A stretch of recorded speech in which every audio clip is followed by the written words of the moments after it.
Karşıdaki kuşu mudur lolo, o da acem işi midir lolo? Yanağında güller açmış lolo, o da hakkın işi midir lolo? Yanağında güller açmış lolo, o da hakkın işi midir lolo?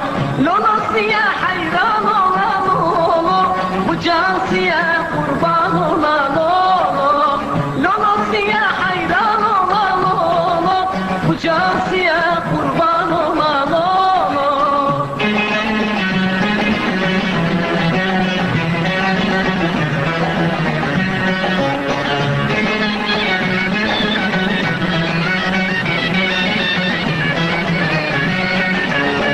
Ezmeyle süzmeyle lolo, yar bulunma gezmeyle lolo. Mezarlı kızlar kalsın lolo, altın saplı kazma ile lolo. Mezarlı kızlar kalsın lolo, altın saplı kazma ile lolo. Lolosiye hayran ola lolo, bu cansiye feda ola lolo. Lolosiye